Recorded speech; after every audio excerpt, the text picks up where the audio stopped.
I'm good.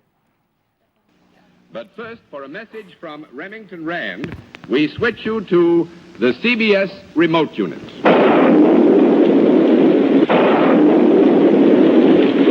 This is weather, one of nature's ever-changing mysteries.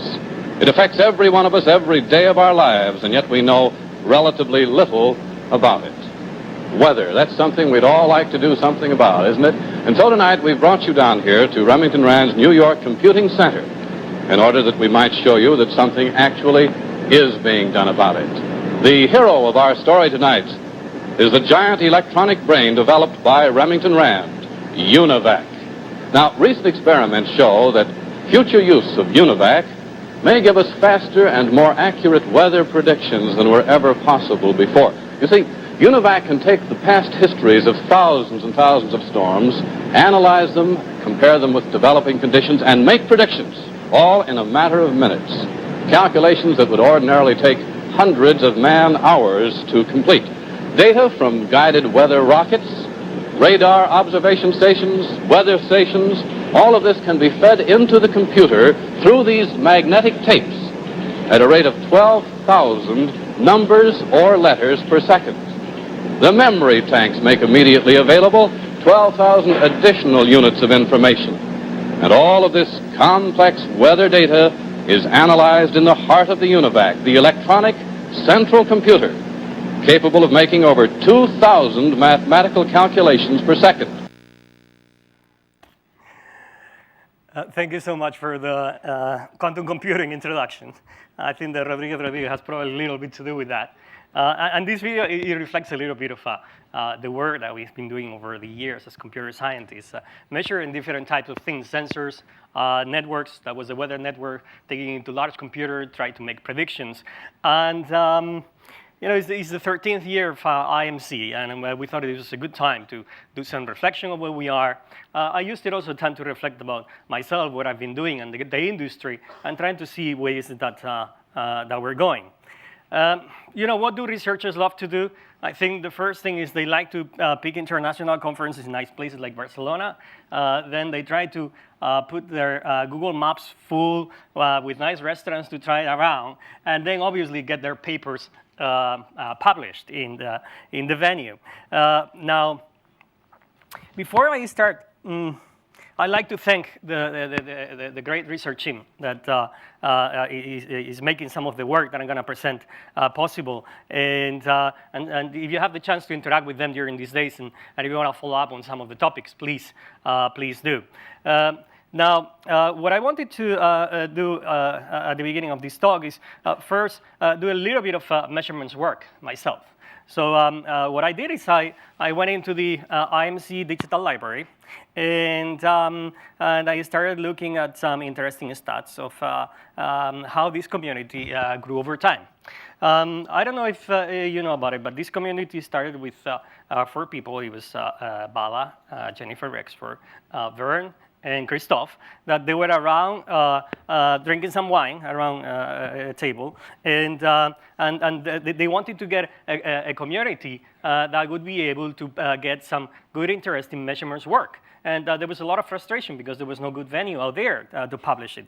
So, you know, researchers vote with their submissions, and there you have it, this community got created. And there we have the top authors of this community. And, you know, I think it paid off for people that were at that table. You know, you see the first one being Bala, the second one being Vern, the third one being Christophe. So well done, guys. Now, if you look at the most cited work in this community is these 5 top papers, and this is what has been referenced the most over the years. The first one is about measuring online social networks. The second one is about is our work on measuring YouTube. The third one is about understanding worms and security activity in the internet, and then the last 2 ones is about internet path properties and traffic anomalies. So people care a lot about socializing with their friends and getting some good content, and then making sure that the internet works and you don't get viruses or spammers into your computer. And Following up on what you saw at the beginning, I did some simple visualization on how the community has changed over these 13 years. On the top, you get the work cloud made out of the words in the titles of the papers in the first IMC. It was still a workshop, it was not a conference at the time. And you can see things like network, traffic, performance, topology, DNS, links. If you look at IMC 2013, you see different things. You see understanding, you see cloud, you see middle boxes, you see advertising, you see online, you see video, you see relationships. You know, we've changed a lot. We've changed a lot in terms of topics, but I would also say we're changing in terms of the data that we use. It used to be about getting TCP dumps from your computer and the line, and now we have open data from governments, we have Twitter data, we have crawlers, we have hackathons and data phones, and we have platforms where we can experiment in mobile, like Android or Firefox, that are making the ecosystem a lot more open for people to grab more data. And the other thing that is changing is that the community is becoming a lot more multidisciplinary. So before it used to be mostly about computer scientists, network people. Now you need to bring other communities in. It's about machine learning. It's bringing sociologists, understanding user behavior. And what's happening is that the rate of innovation is changing, and the community is changing with this rate of innovation. And as Darwin said, it's not the smartest or the strongest that survive, but it's those that adapt better to change. You know, I think we've been leaders in some spaces. I think we've been doing very well at measuring networks, measuring CDNs. Probably there are some topics like ethics or privacy where we probably could have done more. But overall, I think IMC has gotten to submission numbers equating SICOM level. So it's a very positive feeling for the community. So if you look at the community has changed over these years, both in terms of topics and in terms of tools and data. And what I wanted to tell you a little bit is how these have reflected into my change, how my journey has been. Not many of you know about it, but I started doing my PhD in physics. I think the first paper I ever published was something like photon counting techniques for distributed Raman sensing. I was literally counting photons, and until I realized that I hated it. I hated to work alone in a basement measuring fibers, and then I was feeling that it was going to be very hard for me to have an impact, to bring that work into something tangible for society. So I started growing interest into content distribution, and I think everybody remembers that wow effect when during the Super Bowl in 1999, people moved from TV to online to see the Victoria's Secret advertising, and that brought down parts of the internet, which was a good thing because we said, okay, there is something interesting here, but it took us a while to get things working, and then we saw the content distribution work. So the nice thing with content distribution is that we were building an overlay, but it was not that trivial to get access to the boxes. You need to talk to ISPs, you needed to deploy them into the network and measure what was happening. It was kind of complicated until we started seeing something like this. We started seeing peer-to-peer networks. And peer-to-peer networks were basically content distribution agents sitting in people's computers that at the beginning they were mostly used for piracy.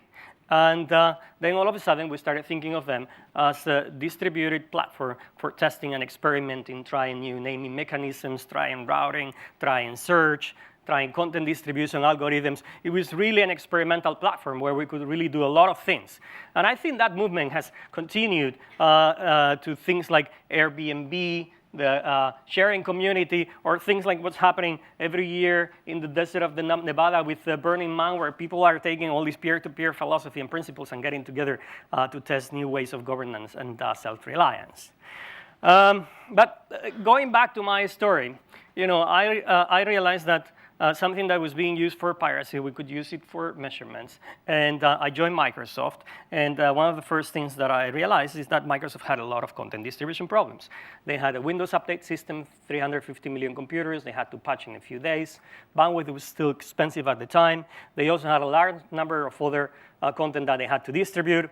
I was so enthusiastic. I could take some of my work and get it into practice. Until I get this email from the corporate IT people within Microsoft after a couple of months I'm into the job. And it says, peer-to-peer systems are unauthorized without prior notice, and basically any violation of this policy could be reason for immediate job termination. I said, okay, I'm not sure I'm at the right place.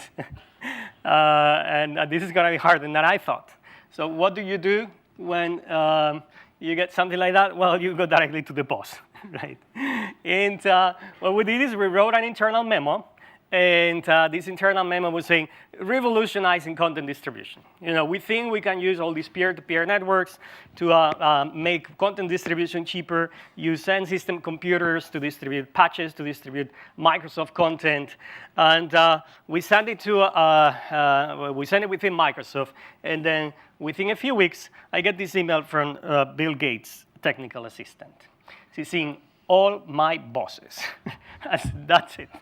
The next thing I'm going to hear is the security personnel with the box telling me to stop making trouble. Well, it was actually an email from Bill Gates. And he said, there are some very interesting ideas in this paper. And he went about discussing the problems that this could have and how it could interact with NATs and how you could make it work. And he started making connections with people in different engineering departments. And, we were so excited. We happened to talk to the engineering team, and they say, yeah, let's go ahead and do this, until one day the senior architect came and told me one thing that I hadn't thought about. He said, I think when we do this peer-to-peer assisted content distribution, we're going to run into a problem. I think ISPs will not like it. You're going to start having into conflicts between this overlay that you're building and the underlay. And he stopped I had gotten development resources. He stopped them. And what do you do in that time? Well, then you call your friends, right? So we get together in the south of France. We make a workshop about peer-to-peer content distribution. And you call your friends to tell you what they think. And this is what they tell you. Their blunt, honest truth. This is Paul Francis saying peer-to-peer. It is completely doomed to failure. And why do you need enemies if you have friends like this, right? And he said, why? Well, guys, it's simple. It's simple economics. There will be conflicts between the overlay and the underlay. And there is increased traffic. Nobody will pay for it. And, the peer-to-peer topology is not aware of the ISP's economics. And, it's going to get into trouble. So, again, what do you do when you run into this? Then you go back to science, right? And you go back to measurements. And we published a paper at IMC. Can you guess the title? Well, this was the title. Should ISPs fear peer-to-peer content distribution? And you can guess the answer. Well, we took some measurements. We realized that, yes, indeed, there was a problem. 42% of the traffic should come from within an AS, but only 20% of it was coming from within the AS. And we actually found a solution that it was bringing these locality algorithms into the peer-to-peer networks to provide some savings. Now, the end story, it was a happy one. This was the architect of the Windows team saying, finally, this work that started in research, we are going to use it within Microsoft. We were excited all over the news, slashdotted. We also got some bad PR, and this is something you have to get used to. So at the time, Brian Cohen, the inventor of BitTorrent, I think he was trying to get acquired by Microsoft, and he was not very happy. He called us everything. He said that it was garbage, it was useless. But at a certain point, this is something that you'll have to deal with it. Now, really excited about things going on. So I moved to Telefonica. And what do you do as a good scientist? Well, you take your prior work, you rehash it, you change the title, and you resubmit. So it was, again, Time to revolutionize content distribution. And this time it was about putting peer-to-peer networks into set-top boxes. And we went through the same process. We talked to the CEO, and we were going to make it happen until somebody told us, this is what's happening with peer-to-peer. It is actually coming down, and quarter by quarter, the rate of traffic was coming down based on the measurements that we were doing in the network. The problem was that at a certain point, it was becoming cheaper to send things from the cloud rather than from people's computers. And then we saw the rise of Megapload and Amazon, and that's pretty much where we are now. And I could continue with this story because eventually we built a telco CDN here with, which also included some of the peer-to-peer algorithms, but I'm not going to go into that. But I think the important thing is that as we were measuring, we were changing, and we were adapting, and we were integrating the results in different ways. Well, I got promoted out of that, and that's where I am now. And on the meantime, the company has also been changing. The industry has been changing and evolving. And I wanted to give you a little bit of an insider's point of view from an industry like the telecommunication industry, which is, with CDNs, probably a lot of the customers of the IMC community. If you see where we are now, I think the industry has gone over 3 cycles, and we are in the 3rd one, with a big question mark. The first one has been about deploying the fixed networks and trying to get broadband to a large number of places and increase the speed. The second one, it has been about providing wireless access and wireless service and broadband connectivity. And the third one is, we're reaching saturation. It's becoming a commodity business that is not clear what's going to happen. And on the meantime, we get flat revenues. People keep paying the same thing. The amount of people that you're subscribing is pretty much fixed. There is almost as many phone numbers in the world as people. And on the meantime, there is more traffic, which increases cost. So we either improve efficiency or we find a new business opportunities, or we do both. This is a slide by Lisco in 2013, and it confirms some of our internal data, where what it tells you is that the cost of the telecommunication company, the long-distance cost and the switching costs are coming down, but there is a part that is not coming down, and that is the access networks. 60% of our costs go into the access networks, and 60% of that 60% goes into operations. It goes into paying personnel. It goes into managing, into calling centers, into supporting it. And that is really hard to avoid. That is why companies like AT&T are planning to sell all their cell towers, or Telefonica and Vodafone, 2 big competitors, decided to join forces in the UK and split the network. We are either splitting the network or outsourcing it. And you would think that we know a lot about our network, but the truth is that we're many times locked into proprietary systems from vendors. Some of the management, we outsource it to other companies like Siemens and Ericsson. And we're moving away from that connectivity business. So you would say, well, what is a new business? The telco revenue worldwide is about 2,000 billion. If you look at the money being made with transit, it's very small. It's 6 billion. If you look at the money being made with CDNs, it's rather small too. It's 1.2 billion. And what's going to replace this? Probably not advertising. There is some money in advertising, but not huge. But if you look at other sectors of the economy that have not yet been touched by technology, like security, education, health, finance, public administration, the opportunities there are immense. They account for about 6% of the total GDP. So what is it that Telefonica can do in there and this industry? Well, for once, try to connect things beyond computers. And for the measurement community, I think this is important because we're going to start measuring things like Raspberry Pis and Arduinos and things that connect sensors and that connect toys and that help monitor blood samples as they move across the country with temperature, and it's a completely different set of measuring techniques that we will need to use and information that we will get from there. And the second one is probably big data. big data analytics. Let me ask you something. Do you have a rough idea which is currently the largest social network in the world? Facebook? What? Twitter? What metric? The number of people connected. Pardon? Yeah, it's the phone network. Yeah? We often forget about it, but it connects 6 billion people. Facebook connects 1 billion people.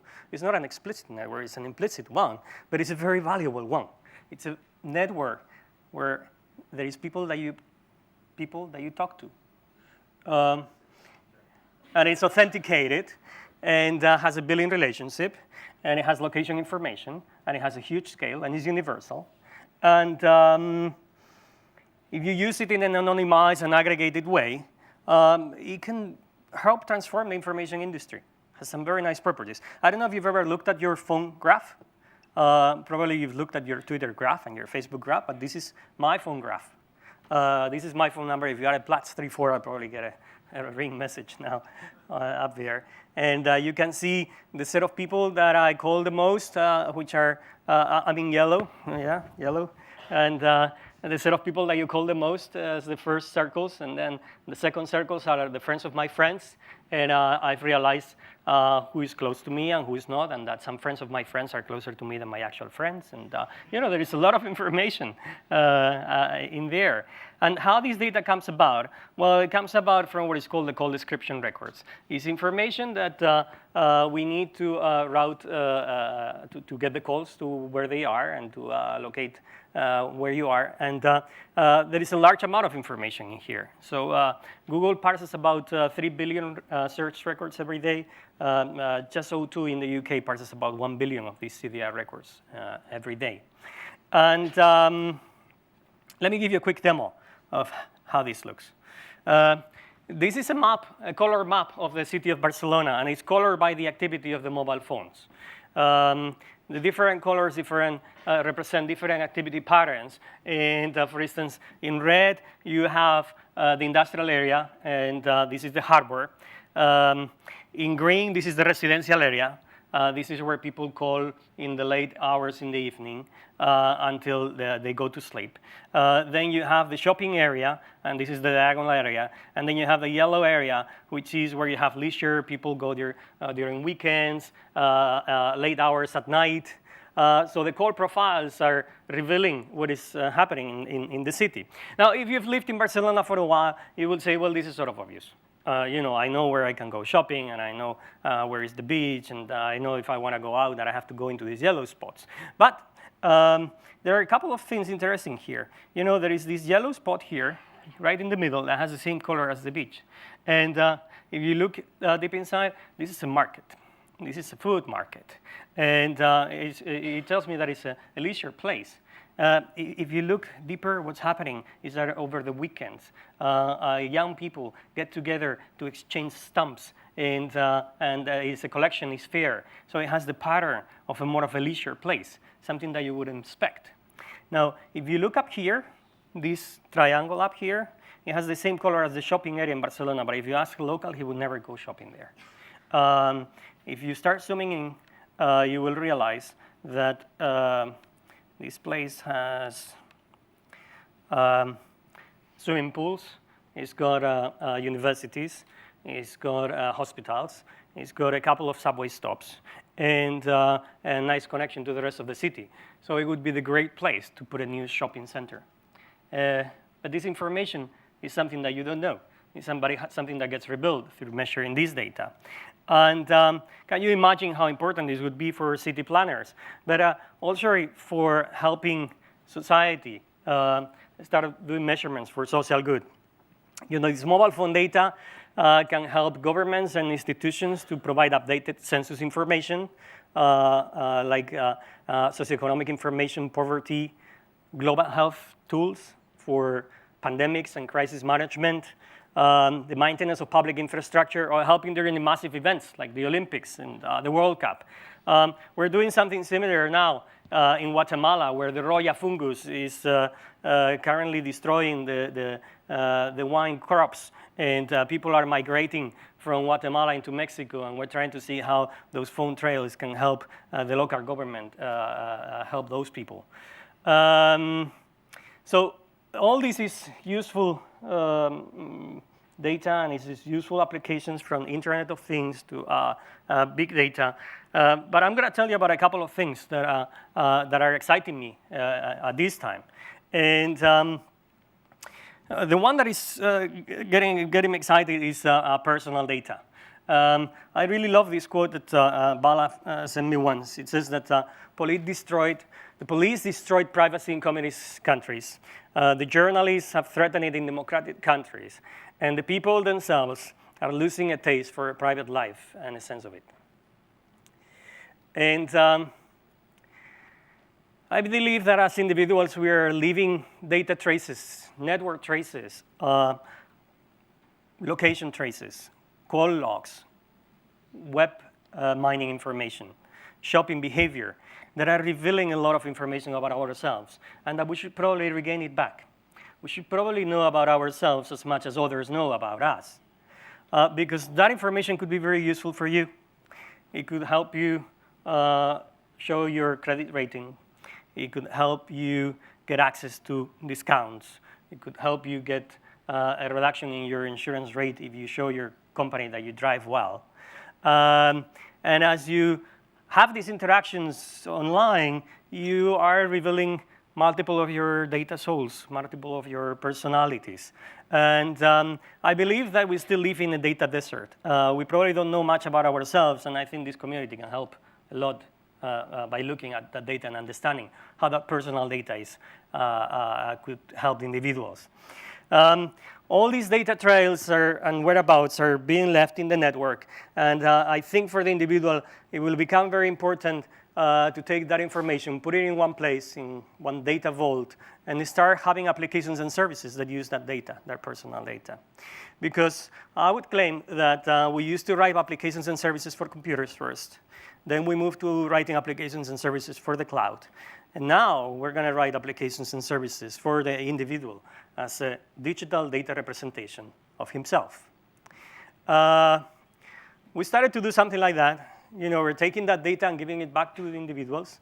This is data from the phone company, so people opting, and we show them that data. We give them their call graph. We tell them which is their most ignored friend. We tell them how much time they spend at work versus home. They tell them what are the restaurants that they've called the most. And there are lots of interesting measurement opportunities here. You know, from transparency and auditing, understanding how much of data revocation compliance is happening within apps and services, understanding how is it that this data is being used by different algorithms. What is it that I can do about it? Can I dilute those data profiles? How much of a privacy and control do I get about the data that is being leaked? What are the economics of this data? Even psychology, which of my personalities is being revealed online at this point in time. Is there any discrimination going on? Is there any redlining? Am I seeing, are we all seeing the same internet? Or we're seeing different parts of the internet and different types of internets depending on our data. Demographics, correlation, is it able to identify myself based on the different data that exists in the network, in the DNS servers, in the web logs? So I've told you about data. I've told you about personal data. And now I'm going to go to something else. I said that this industry has a very good chance to impacting and disrupt areas that have not been touched yet by technology. And this is part of my journey too, going from measuring packets to measuring content, to measuring data, to measuring bytes. And when I mean bytes, I don't mean bytes with a Y. I made it with an I, and I mean, and I'm going to talk about it now. You know, this is the internet graph, and it's a nice visualization. But this is the ingredient network of one of the most famous restaurants in the world. They look quite alike. And this is the soccer player network of 2 teams, one of them in this city. And I would argue that as a community, we've developed a number of very sophisticated tools and processes that will help us over the years to go to other communities and help them analyze and have a better understanding of what they do and why they do it and the different strategies. And there is a lot of peer-to-peer here and clustering and hierarchical networks, and you would be surprised. But let me tell you a little bit about one example, and this is the work that we're doing with El Bulli. How many of you know about El Bulli? Great, okay, that's why you're great scientists that like to have food. So it is the most famous restaurant in the planet, home to the molecular gastronomy or cuisine. Ferran Adrià was considered the best chef in the world for 5 years. The bookings for the next year were taken on a single day on the previous session. And 8,000 diners, but 2 million requests. And it closed at its peak in 2011 with a cover on the Financial Times. It's reopening next year as a foundation to look into the innovation of cuisine. And he approached us to see how technology could help his new innovation process. I'll leave you with a short video to have a glimpse of what they do. Uno cuando va a comer en un restaurante de vanguardia, hay lo que se llama la moción creativa. ¿Sabes? Una cosa es qué bueno es, tal, y otra cosa es una moción que, joder, esto es flipante. ¿Vale o no?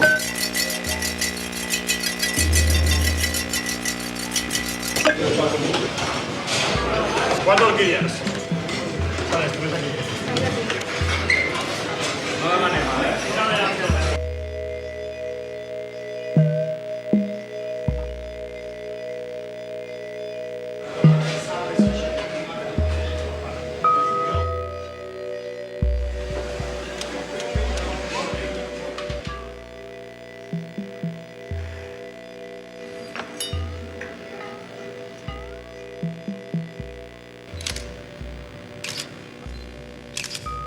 Això ja fèiem, no? Vista, no?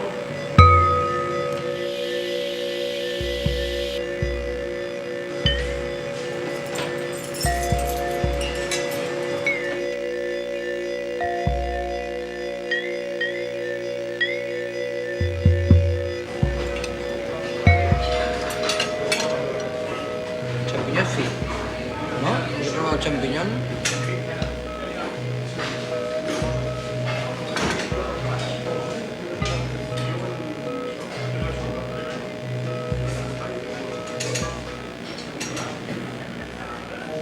No sé si son 2 platos o 1.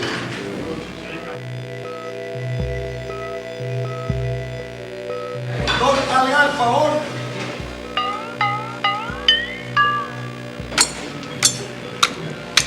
Oye la música. O si lo oye con la piel de gallina. És molt brutal. És molt brutal. Sí, és que no sé per què no l'han fet abans, això.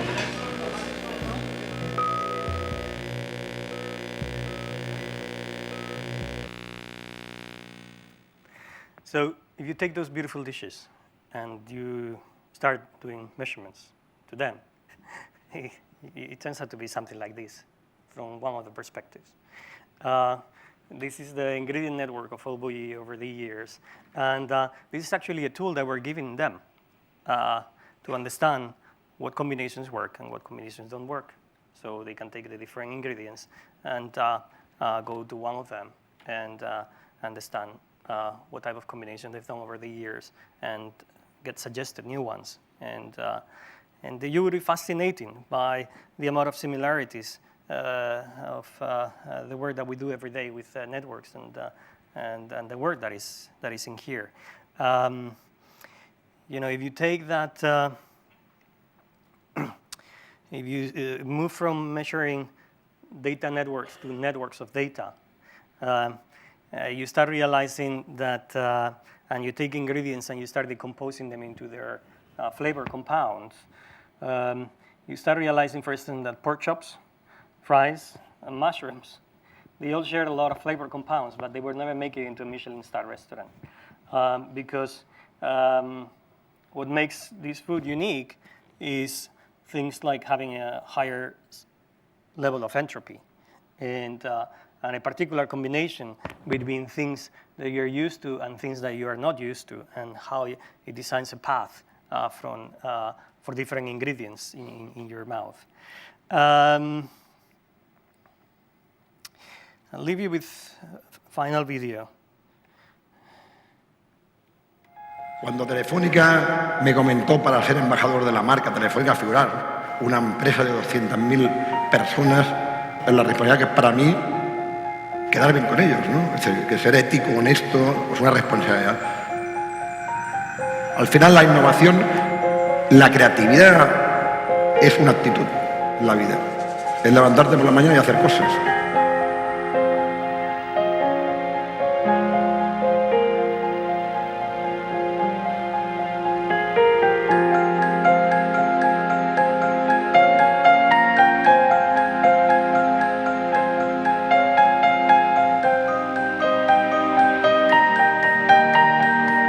Gracias a la tecnología, el Bully Foundation tiene sentido. ¿Sí?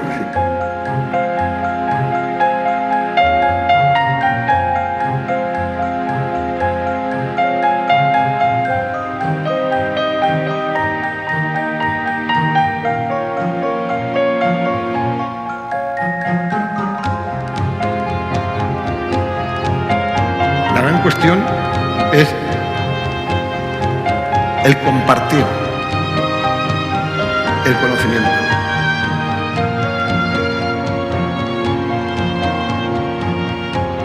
Un plato de la historia del bully como restaurante. El espíritu del bully, estos abrazos, ¿sabes cuál es, no? Pasión por lo que haces, compartir, libertad y riesgo. El bully se transforma, no se cierra. I like that sentence that says, without technology, the new Bully probably wouldn't make sense. And I like to end by reflecting, I've told you how the community has changed over the years. I've told you how myself, I have changed over the years.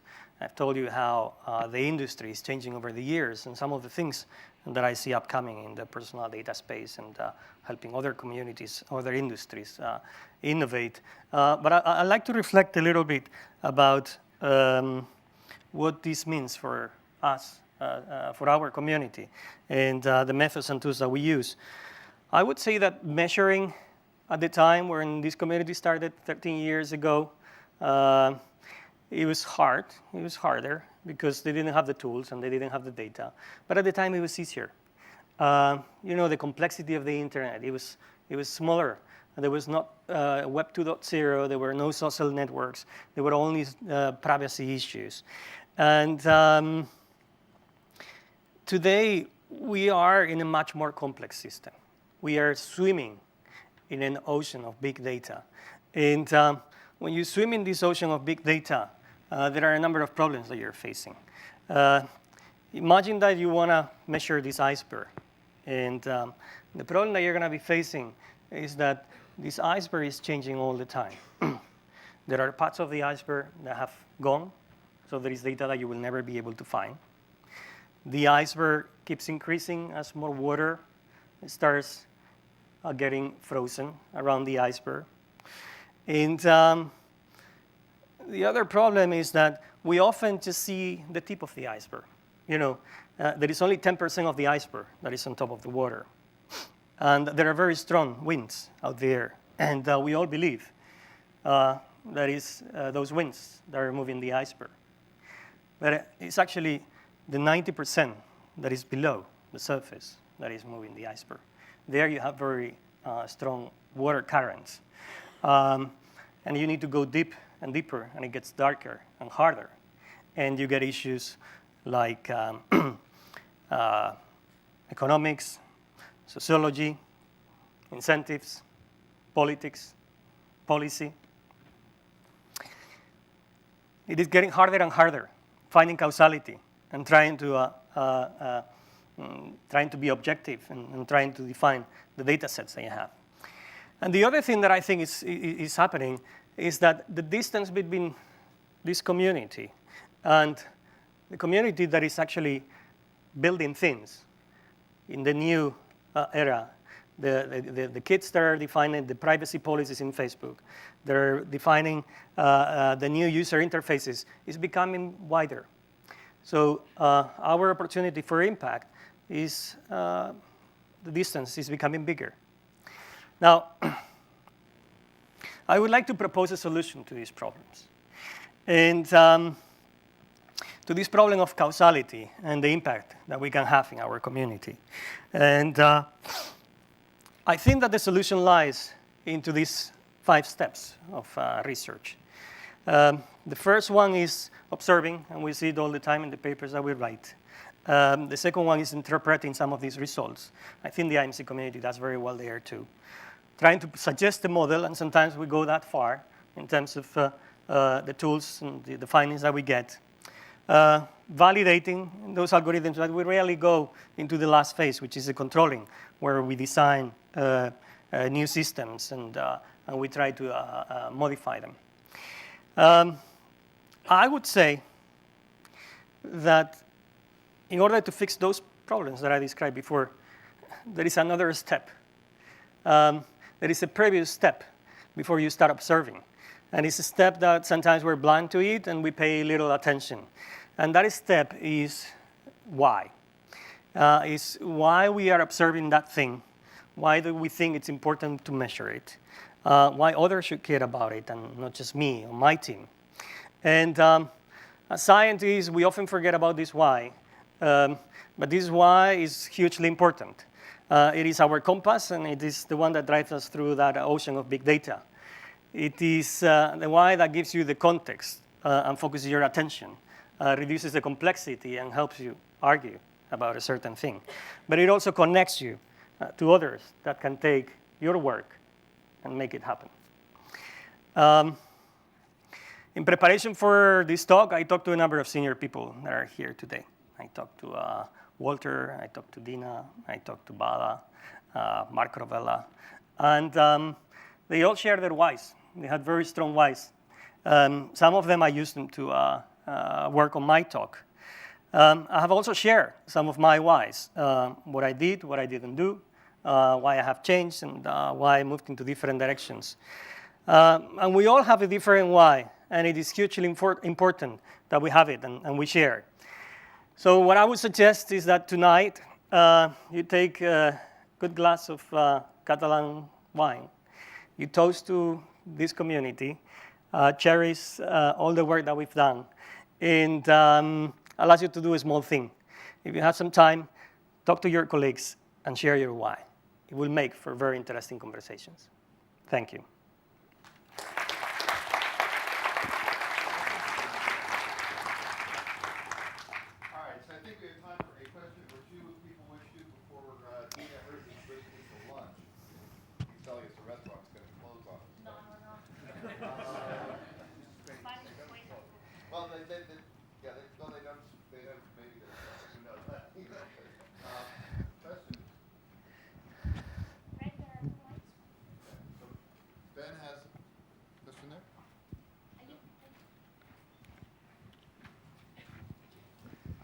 So one of the, I think, coming problems with measurements that we're already bouncing into today, I think, is this conflict or tension between privacy of data measurements and also sort of the repeatability of studies that are published as science, right? And so we've already had papers at various conferences where the data itself is private for various reasons, and yet inherently valuable because of the kind of data it is.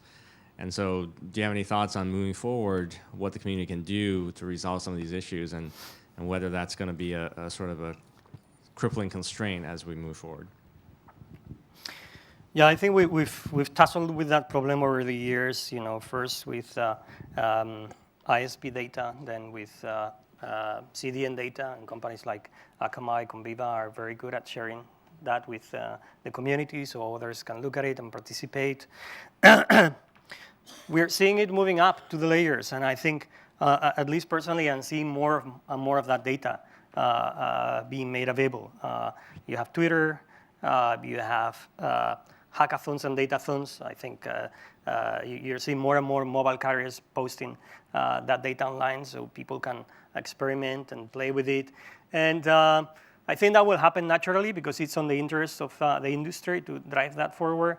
As a community, I don't know, I tend to like crowdsource efforts where we don't all crawl the same sites all the time, and maybe we build a platform where we can do it once for everybody and share it. I think the peer-to-peer networks at the time were a very good example of that, and hopefully we manage to embed some of those functionalities and incentivize people to install some of those services and do it for the community. I think that's something that if we get together, we could probably do it.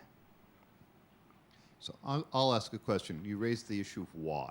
So there's an ongoing discussion amongst a number of communities about why right now. And one which the closing of AT&T Research brings up, but it brings people back to the days of Bell Labs and such like, is that there's the personal why, right? Why do you personally want to do a particular class of research? Why do you think a question is interesting? But then there's also the why of the institution with which you are affiliated. Okay, so for example, most of us who are in corporate research labs have to recognize that at some point our corporation has a why for its research, and that may or may not fit with our personal desires. And the question is that friction good or is that bad? And we can have arguments that there have been arguments both ways. What many people argue that it's good in the sense that it ensures that your research has some purpose, and having to convince the company that your research matters is useful. The flip side is that we also know that many companies have great difficulty understanding long-term how certain research will benefit them, and so certain types of research inquiry they should follow get cut short. And many reasons people look back on Bell Labs is a sense they got the balance right for at least a period of time in the 50s and 60s. And the question is, how do we deal with those conflicting whys? I think there is only one why, and that's yours. Okay. And it's your own purpose. And what is it that drives you and makes you passionate? Because that's the one that is going to help you make the hard decisions and try to navigate through the complexity of the different measurements. The rest of the others whys will help you get context. And it is something that it should inform your own purpose, your own why. I think it's important that you feel in a place that you can that is not in conflict, but it's add-on, and that you can take those reflections from different communities and build to yours. So those places that manage to do that, I think they will continue for a very long time. Those ones that don't, then people will move on and try to find a scenario, a place where that why, their why, will be heard.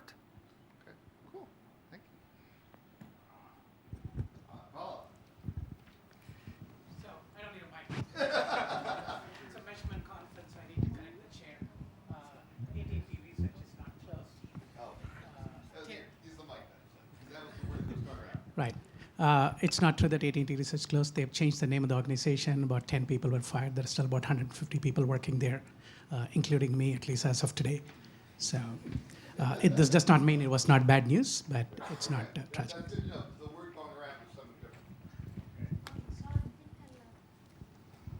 Any final thoughts for you, Craig? No? One more? Okay. Okay. You're delaying everybody. Nice go, Trev.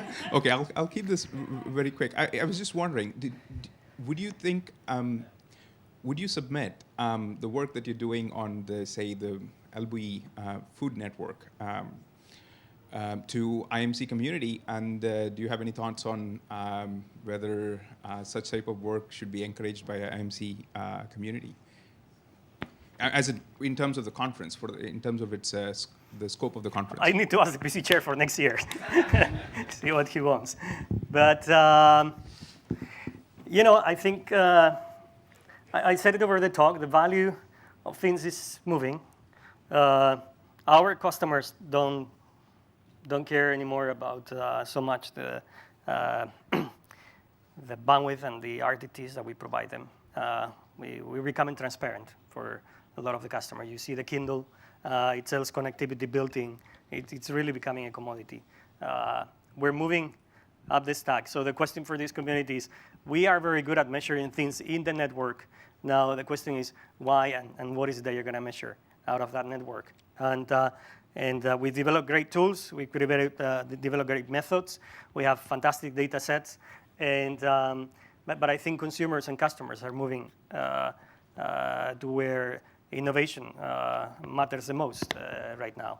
So I think I would like to feel that if I talk to somebody in the IMC TPC that they encourage this. But I think that's for the community to decide.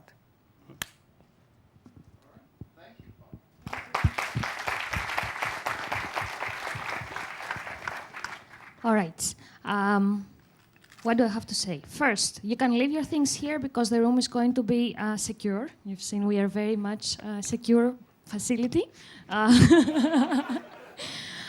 Second, we have to walk out of the building, which means everybody needs to take the elevator, everybody needs to exit from the gates. Please don't go too much forward towards the gates because they block. You have to wait behind and then swipe your card. It's important because otherwise, they can take like 50 seconds to reset.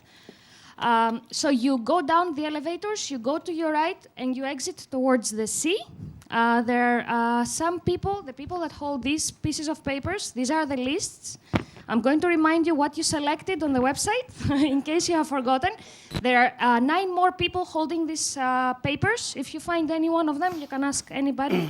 We all have the same information. So let's go. Any questions?